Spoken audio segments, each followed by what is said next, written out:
ओम नमः शिवाय। प्रेमी भक्तजनों, आज के वीडियो में हम आपको बताएंगे कि बुद्धि बंधन क्या होता है, इसे कौन कराता है, इसके कारण क्या होते हैं और बुद्धि बंधन यदि हो गया है तो इसके लक्षण क्या हैं। अब इसको दूर कैसे करना है वह भी मैं इस वीडियो में आपको बताने वाला हूँ। तो सबसे पहले हम जान लेते हैं कि बुद्धि का बंधन होता क्या है। देखिए, सामान्य व्यक्ति अपनी बुद्धि से कोई कार्य लेता है, चाहे वह अपना व्यवसाय करता है, रोजगार करता है, जॉब करता है या फिर कोई स्टूडेंट है जो कि पढ़ाई करता है। यह बुद्धि बंधन एक ऐसी व्यवस्था है जिससे कि व्यक्ति का बुद्धि काम करना छोड़ देता है, वह भ्रमित हो जाता है, यानी कि उसकी बुद्धि इधर उधर भागती रहती है, वह कोई ठीक से काम कर नहीं पाता है। इसके कारण क्या होते हैं? तो इसके कारण बहुत स्पष्ट होते हैं। ज़्यादातर केसों में ऐसा होता है कि जैसे आपका काम धंधा अच्छा चल गया है, आपने तरक्की कर ली है और फिर कोई ना कोई व्यक्ति आपसे जलने लग जाता है और वह चाहता है कि आप आगे न बढ़ पाओ, या फिर आपका कोई प्रतिद्वंदी, कोई कंपटीटर हो आपका जो कि आपसे बिजनेस राइवल हो, वह आपका बुद्धि बंधन करा देता है ताकि आप अपने काम पर ध्यान न दे पाओ और आपका काम ठप हो जाए और उस व्यक्ति का जो है काम धंधा चल निकले, मार्केट में चल निकले। कई बार अपने ही पार्टनर होते हैं, जैसे कि आपका कोई बिजनेस पार्टनर है, ऐसे लोग भी बुद्धि का बंधन करा देते हैं क्योंकि वह चाहते हैं कि पूरे व्यवसाय को खुद ही हड़प ले। कई स्थितियों में ऐसा होता है कि अवैध संबंध के चलते भी बुद्धि का बंधन करा दिया जाता है। इसमें पति का बंधन भी करा सकते हैं और पत्नी का बंधन भी कर दिया जाता है ताकि वह उनके अवैध संबंधों में, गलत कार्य में कोई बाधा नहीं डाल पाए।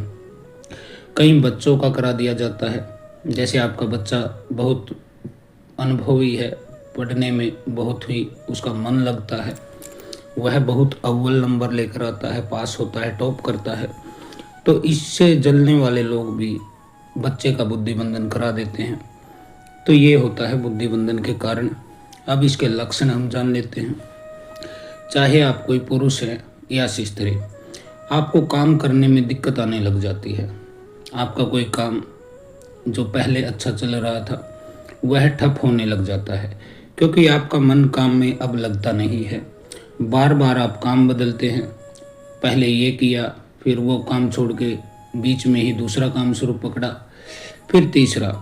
इस तरह से आप एक जगह पर टिक नहीं पाते हैं, आपका मन एक जगह पर ठहरता नहीं है और बार बार काम करने, नए काम शुरू करने के कारण आपके जो है पैसा भी बर्बाद होता है, समय भी बर्बाद होता है और आप खुद को स्थापित भी नहीं कर पाते हैं उस मार्केट में। आप बार बार काम बदलने लग जाते हैं। यदि आप स्टूडेंट हैं तो फिर आपका पढ़ाई में मन नहीं लगता है। पहले आप अच्छा पढ़ते थे लेकिन अब किताब उठाते ही या तो आपको सर में दर्द होगा या फिर आपको बोरिंग फील होगा, जिसके बाद आप किताब पढ़ना छोड़ देते हैं। बार बार आप फेल होने लग जाते हैं या फिर कम मार्क्स आते हैं क्योंकि आपकी बुद्धि जो है वह बंद गई है। आप याद नहीं रख पाते हैं चीज़ों को, यानी कि आपका मेमोरी लॉस हो जाता है, ख़त्म हो जाता है। आप एक चीज़ को पढ़ लेते हैं लेकिन कुछ देर बाद ही उसे भूल जाते हैं। कई लोग तो ऐसे हो जाते हैं, जैसे दुकान का ताला लगाया, थोड़ी दूर जाते हैं, फिर मन में ख्याल आया कि पता नहीं ताला लगाया या नहीं, वह वापस देखने आते हैं तो ताला लगा मिलता है। कई बार आपका कोई दरवाज़ा खुला छूट जाता है और आप उसे बंद कर देते हैं। थोड़ी देर में फिर बार बार ख्याल आता है कि दरवाज़ा खुला है या बंद है, नल खुला है या बंद है, कोई गैस पे या हीटर पे आपने कोई डिश रख रखी है, सब्जी रख रखी है और आप भूल जाती हैं और वह चीज़ जल जाती है, दूध उफन जाता है। इस तरह से आपको याद नहीं रहता है। ऐसे व्यक्ति को नींद नहीं आती है। रात के 12 से 3 के बीच में किसी भी समय वह अचानक से उठ जाता है और बड़बड़ाने लगता है। ऐसे व्यक्तियों का स्वभाव चिड़चिड़ा हो जाता है। तो यह कुछ लक्षण है। व्यवहार में उसके परिवर्तन आ जाता है। पहले वह अच्छी तरह रहता था लेकिन अब वह अकेला रहने लग जाता है और बाहर जाने का उसका मन नहीं करता है। किसी की शादी हो, पार्टी हो, वह इन चीज़ों से दूरी बनाने लग जाता है। यदि बच्चे हैं तो खेल से दूरी बना लेता है। वह रात को जागना उसके लिए बहुत चिड़चिड़ा स्वभाव उसका हो जाता है, हर बात पर उसको क्रोध आता है, गुस्सा आता है। ऐसे व्यक्ति सोचते ही रहते हैं, कुछ कर नहीं पाते हैं। मान लीजिए कुछ उठाना है, वह काफ़ी समय तक सोचते ही रहेंगे कि इसको उठाऊं ना उठाऊं, यानी कि उनका फैसला लेने की शक्ति खत्म हो जाती है। मन में एक घबराहट सी रहती है, डर का माहौल रहता है, वह भीड़ में रह नहीं पाते हैं, अकेले रहना उनको अच्छा लगता है। ऐसे परिणाम जिसके साथ हैं, यदि आपके साथ, तो आपका बुद्धि बंधन, ये इसमें क्रिया होती है जिसमें कि बुद्धि को स्तंभित कर दिया जाता है, यानी कि रोक दिया जाता है। अब इसका उपचार क्या है? तो देखिए, इसके लिए आपको 11 दिन की साधना करनी पड़ेगी। इसको आप किसी रविवार से शुरू कर सकते हैं, और रविवार से शुरू करने के पश्चात आपको प्रतिदिन 1100 जाप करने पड़ेंगे। इस मंत्र के, जो मैं मंत्र दूंगा, 1100 जाप आपको करने हैं।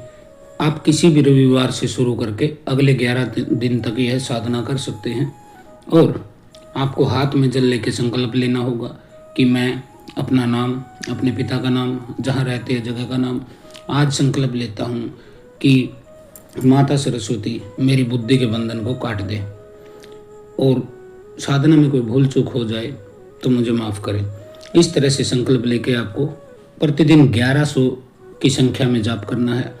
मंत्र मैं बता देता हूँ, स्क्रीन पे लिखा है, आप नोट कर सकते हैं। ओम एम एम नमः, ओम एम एम नमः, ओम एम एम नमः, ओम एम एम नमः, ओम एम एम नमः। इस तरह से आपको 1100 की जाप करनी है। अब इस साधना में आपको भोग क्या देना है? देखिए, दूध से बनी हुई चीज़ों का आपको भोग देना है माता सरस्वती को।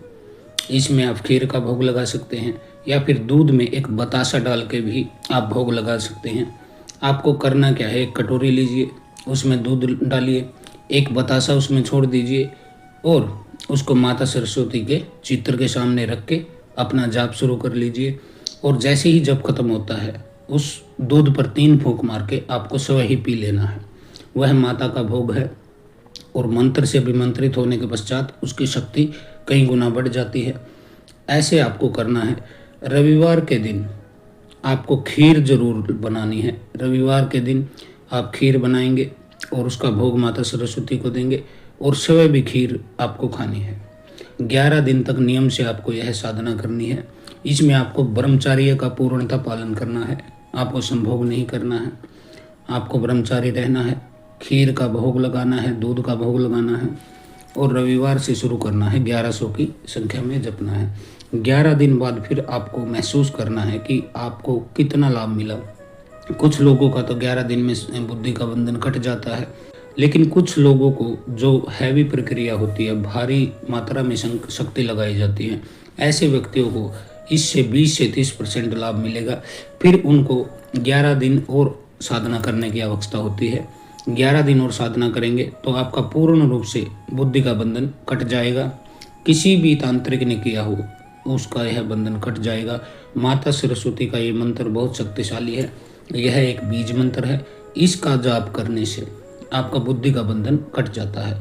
यदि आपकी बुद्धि का बंधन भी नहीं है तो भी यदि आप इस मंत्र का ओम एम एम नमः, इस मंत्र का आप जाप करते हैं तो आपकी बुद्धि तेजी गति से काम करने लगेगी। चाहे आप किसी बिजनेस में हैं, कोई स्टूडेंट हैं, या आपका खुद का काम है, आपकी बुद्धि तेज रफ्तार से काम करेगी।